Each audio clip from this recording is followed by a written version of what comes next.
السلام علیکم ناظرین، ایک نئی ویڈیو کے ساتھ آپ کی خدمت میں حاضر ہوں۔ ناظرین، مطیع اللہ جان نے پولی کلینک میں ہونے والی شہادتوں کی تصدیق کر دی ہے۔ 28 لوگوں کو گولیاں لگی، جبکہ دوسری طرف عطا تارڑ کا کہنا ہے کہ کوئی گولی نہیں چلی۔ چلیے ناظرین، ویڈیو دیکھتے ہیں۔ ویڈیو پر جانے سے پہلے آپ سے ریکویسٹ ہے کہ چینل کو سبسکرائب کر کے بیل نوٹیفیکیشن کو آن کر لیجیے۔ آج پولی کلینک کے اندر میں نے خود جا کر وہاں کے متعلقہ ڈاکٹر سے اس فہرست کے حوالے سے سوال کیا جو پولی کلینک کی فہرست تھی، اور جو فہرست ہمیں ملی اس فہرست کی پولی کلینک کے ذرائع نے تصدیق کی ہے، اور ساتھ میں یہ بھی کہا ہے کہ یہ 28 کی نہیں، یہ کل 29 جو ہیں لوگ ہیں، جن میں سے 2 ڈیڈ ہیں، اور یہ گن شاٹ ہے۔ جو فہرست ہے پولی کلینک کا جو ریکارڈ ہے اس میں باقاعدہ مینشن ہے کہ یہ گن شاٹ وونڈز ہیں، اور جو گن شاٹ وونڈز ہیں وہ 28 کے قریب لسٹ میں ان کا ذکر ہے، اور عطا تارڑ کہہ رہے ہیں کوئی گولی کا نشان نہیں ہے، جس میں سے 2 جو ہیں ان کو گن شاٹ کا وونڈ سے وہ ایکسپائر ہوئے ہیں، اور تیسرا جو ڈیڈ باڈی ہے اس کی ابھی شناخت نہیں ہو رہی مگر وہ بھی گن شاٹ وونڈ ہے۔ اور یہ 26 نومبر کی پولیٹیکل پروٹیسٹ کے دوران یہ تمام لوگ جو ہیں ان کو لایا گیا علاج کی غرض سے پولی کلینک میں۔ اسی طرح جو پمز کا ریکارڈ ہے، پمز کا ریکارڈ بھی بڑا ہی میں سمجھتا ہوں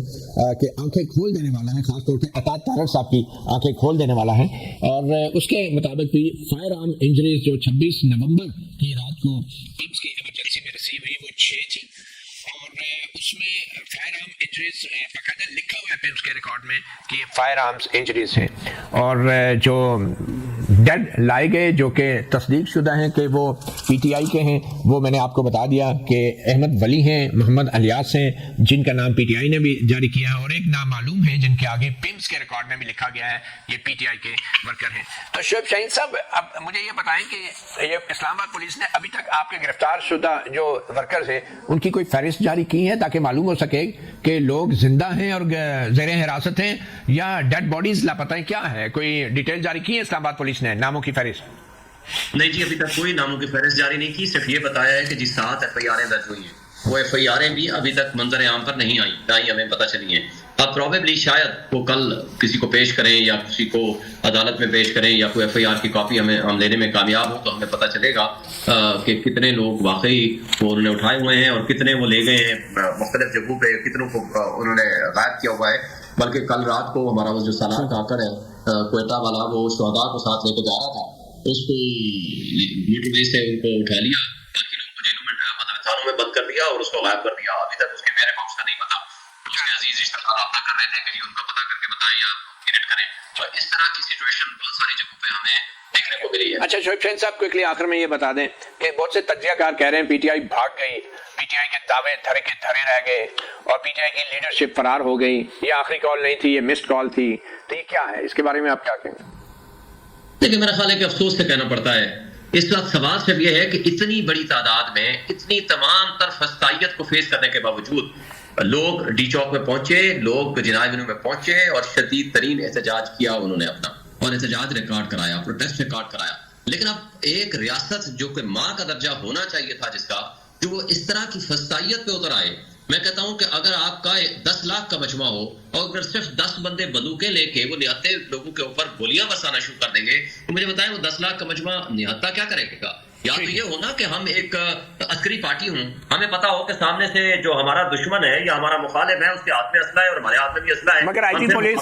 آئی جی پولیس نے تو باقاعدہ برآمد شدہ اسلحے کی نمائش بھی کی ہے جس میں کلاشنکوفیں تھی اور ایمونیشن تھا، وہ کیا تھا کہ جو برآمد ہوا ہے؟ دیکھیں، آپ ساری دنیا نے کل دیکھا، آپ کے سامنے تھا نا،